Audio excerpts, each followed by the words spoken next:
D Nobili civil service academy में आपका स्वागत है।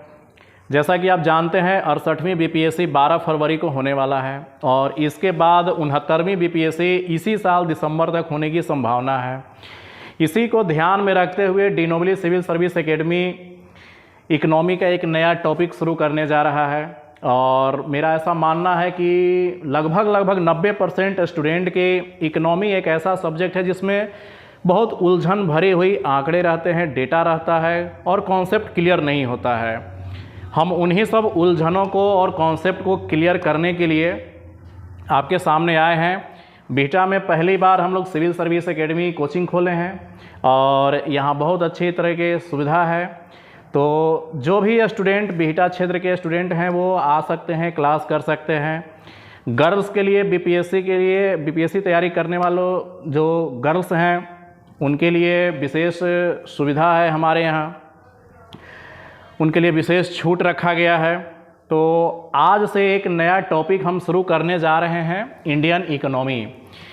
आज हमारा क्लास रहेगा इंडियन इकोनॉमी का क्या सिलेबस है, इसमें क्या क्या आपको पढ़ना है, ये आज हमारा पूरा इंडियन इकोनॉमी में आज हम देखेंगे।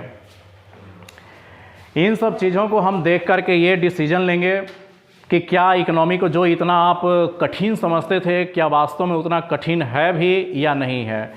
तो आज हम आपको एकदम सरल से सरल शब्दों में भारतीय अर्थव्यवस्था के बारे में बताएंगे।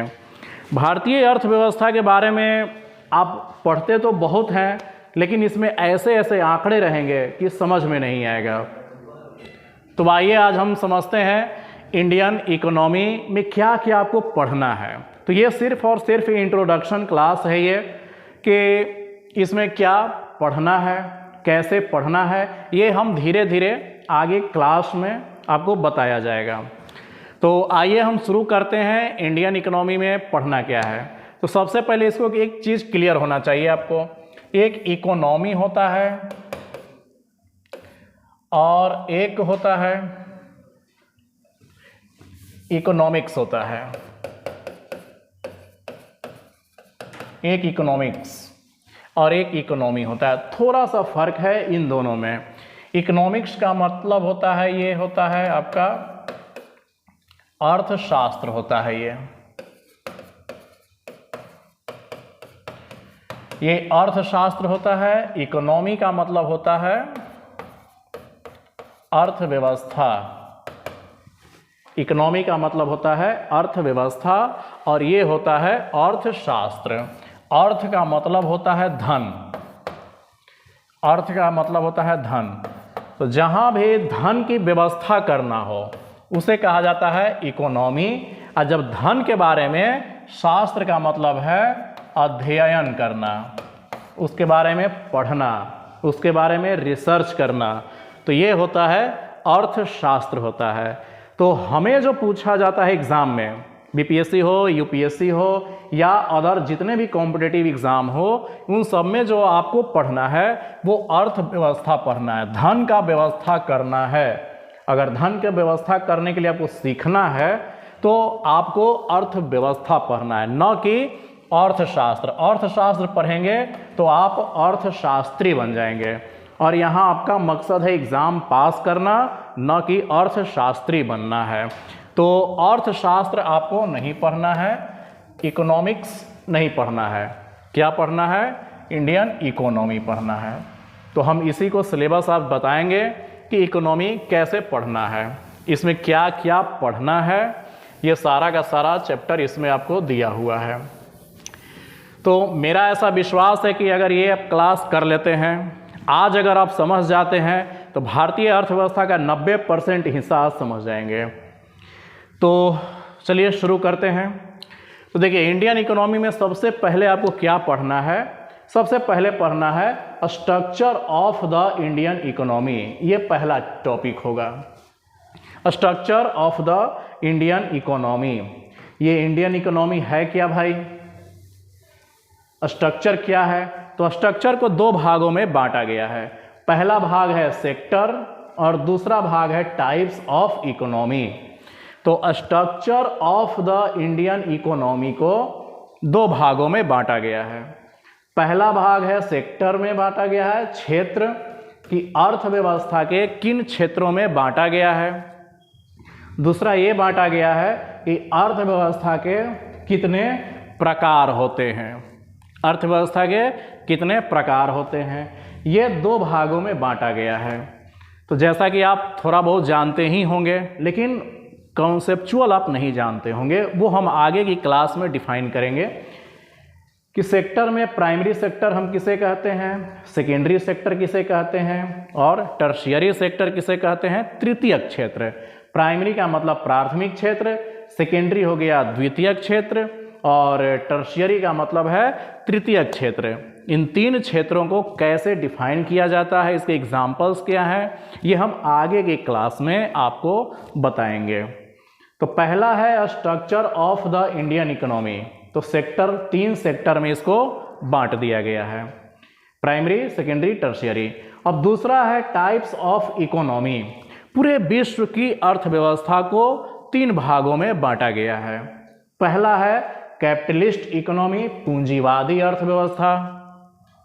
दूसरा है सोशलिस्ट इकोनॉमी, समाजवादी अर्थव्यवस्था। और तीसरा है मिक्स्ड इकोनॉमी, मिश्रित अर्थव्यवस्था। पूरे दुनिया में इन्हीं तीन अर्थव्यवस्थाओं को माना जाता है। जैसा कि आप जानते होंगे और बचपन से ही पढ़ते आते होंगे कि भारत की अर्थव्यवस्था मिश्रित अर्थव्यवस्था है। लेकिन कैसे मिश्रित अर्थव्यवस्था है, इसे आप क्लियर नहीं जानते होंगे। तो हम अगले कुछ दिनों में ये सब रेगुलर ये क्लास चलेगा, एक एक टॉपिक का क्लास चलेगा, तो रेगुलर हम आपको बताएंगे और सब चीज़ के एकदम स्पेशल डिफाइन किया जाएगा। आपको बहुत मज़ा आएगा। इकोनॉमी तो बहुत आराम से और हलवा की तरह ऐसे आप खाएंगे कि जैसे लगेगा कि बहुत आसान सब्जेक्ट है ये, और ऐसा आसान हम बना देंगे। तो अभी आपने क्या देखा, पहला टॉपिक अभी आपने देखा structure of the Indian economy. दो स्ट्रक्चर है, पहला सेक्टर में हमने भाग बांट दिया और दूसरा टाइप्स में बांट दिया। तो सेक्टर में हमने देखा प्राइमरी, सेकेंडरी, टर्शियरी, प्राथमिक, द्वितीयक और तृतीयक क्षेत्र। और टाइप्स ऑफ इकोनॉमी में कैपिटलिस्ट, पूंजीवादी, समाजवादी, सोशलिस्ट और मिक्स्ड इकोनॉमी, मिश्रित। तो इस तरह से ये आपका पहला टॉपिक समाप्त हो जाएगा। इतना जब आप पढ़ लेंगे तो पहला टॉपिक आपका समाप्त हो जाएगा। अब आपको दूसरा टॉपिक पढ़ना है। यहाँ दूसरा टॉपिक है इकोनॉमिक ग्रोथ और इकोनॉमिक डेवलपमेंट। इकोनॉमिक ग्रोथ हम किसे कहते हैं और दूसरा है इकोनॉमिक डेवलपमेंट किसे कहते हैं। थोड़ा सा इन शब्दों का हेर फेर है, थोड़ा सा अंतर है इन दोनों में, उसे हम समझाएंगे क्लास में। आगे रेगुलर हमारा क्लास चलेगा तो इसके बारे में हम बताएंगे। इकोनॉमिक ग्रोथ होता है आर्थिक वृद्धि और ये होता है आर्थिक विकास। इन दोनों में थोड़ा सा फर्क है, अंतर है, उसे हम समझेंगे आगे। अगला हमारा तीसरा टॉपिक जो पढ़ना है नेशनल फाइनेंशियल इंस्टीट्यूशंस, कि हमारे देश में वित्तीय संस्थान कौन कौन से हैं, फाइनेंशियल इंस्टीट्यूट कौन कौन सा है, फाइनेंशियल वित्तीय संस्था कौन कौन सा है, पूरे भारत में पैसों का मार्केट कहाँ कहाँ है। तो पूरे भारत में हमारा फाइनेंशियल इंस्टीट्यूट दो प्रकार का है जो पैसों का लेन देन करते हैं, पैसों का ये बाजार है। पहला है हमारा इंडियन मनी मार्केट हम कहते हैं, और दूसरा हमारा है इंडियन कैपिटल मार्केट है, पूंजी बाजार हम इसे कहते हैं। तो दो प्रकार का हमारा नेशनल फाइनेंशियल इंस्टीट्यूशन है, दो प्रकार का। पहला इंडियन मनी मार्केट है, दूसरा है इंडियन कैपिटल मार्केट है, भारतीय मुद्रा बाजार हम इसे कहेंगे, और ये भारतीय पूंजी बाजार कहते हैं। तो ये दो संस्था है ये। तो इंडियन मनी मार्केट में कौन सा आता है, बैंकिंग सिस्टम आता है। दूसरा आता है, ये बैंकिंग सिस्टम आएगा सारा का सारा, इसमें ये पढ़ना है। और बैंकिंग सिस्टम को रेगुलेट कौन करता है, आरबीआई करता है। उसी प्रकार से इंडियन कैपिटल मार्केट है। इंडियन कैपिटल मार्केट में क्या चीज़ आता है भाई, तो ये आता है शेयर मार्केट आता है, और इसको रेगुलेट कौन करता है, सेबी करता है। जैसा कि आप जानते ही होंगे कि सेबी ये एक्सचेंज बोर्ड ऑफ इंडिया है, ये security exchange board of India, ये भारतीय शेयर मार्केट को रेगुलेट करती है। तो अभी आपने ये तीसरा टॉपिक क्या समझा? तीसरा टॉपिक में हमने ये बताया आपको कि ये है नेशनल फाइनेंशियल इंस्टीट्यूट, भारतीय वित्तीय बाजार। दो प्रकार के होते हैं, इंडियन मनी मार्केट और दूसरा है Indian capital market. Indian money market को कौन कंट्रोल करता है? आरबीआई कंट्रोल करता है। और इंडियन कैपिटल मार्केट को कौन रेगुलेट करता है? सेबी करता है। तो इस प्रकार के ये हमारे दो वित्तीय फाइनेंशियल इंस्टीट्यूट हैं। इसके बाद आपको चौथे नंबर पे पढ़ना है 5 ईयर प्लान्स। जैसा कि आप बचपन से ही पढ़ते आते होंगे, पंचवर्षीय योजना। तो इसके बारे में हम डिटेल से पढ़ेंगे। इसके बाद हम बजट पढ़ेंगे बहुत डिटेल से और बहुत आसान शब्दों में हम बजट पढ़ेंगे, और साथ ही साथ हम इकोनॉमिक सर्वे भी पढ़ेंगे। और अभी 2023 का बजट पास हुआ है आज ही, और इकोनॉमिक सर्वे कल आया था। तो इन सबको हम मिला करके और बहुत अच्छे ढंग से इसको हम एक्सप्लेन भी करेंगे, समझ में बहुत आसानी से आएगा आपको। इसके बाद फिर आपको क्या पढ़ना है? बजट पढ़ लेने के बाद फिर पढ़ना है नेशनल इनकम पढ़ना है, और इसी में आपको जीडीपी है, ये सब के बारे में डिटेल्स से पढ़ाई होगा इसमें। इसके बाद पॉवर्टी है। पॉवर्टी मतलब गरीबी। भारत में गरीबी का निर्धारण कैसे होता है, कैसे गरीबी निकाला जाता है, कितने प्रकार की गरीबी होता है, ये सब हम इसमें पढ़ेंगे। फिर इसके बाद में है अनएम्प्लॉयमेंट, बेरोजगारी हम पढ़ेंगे कि बेरोजगारी दर कैसे बढ़ता है, बेरोजगारी कितने प्रकार की होती है। तो ये सब चीज़ें के बारे में हम पढ़ेंगे। दूसरे देशों से भी तुलना करेंगे कि भारत में बेरोजगारी दर आखिर क्यों बढ़ रही है, दूसरे देशों में क्यों घट रही है, ये सब हम देखेंगे।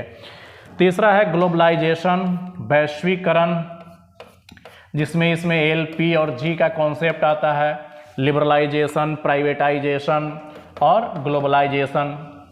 तो इसमें हम ये चीज़ पढ़ेंगे, वैश्वीकरण, पूरा विश्व कैसे एक हमारे मुट्ठी में आ गया है, और कैसे हमारा कोई भी प्रोडक्ट पूरे विश्व में फैल जाता है, या विश्व भर की कोई चीज़ें हम कैसे पल भर में जान लेते हैं। यही है हमारा ग्लोबलाइजेशन, वैश्वीकरण।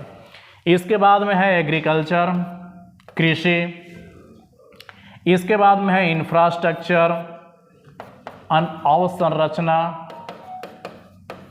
कैसे हमारे यहाँ रोडवेज, हाईवेज, रेलवेज, एयरपोर्ट, ये सब विकास हो रहा है। इन सब का हम इन्हीं सब को मिला करके इंफ्रास्ट्रक्चर कहते हैं।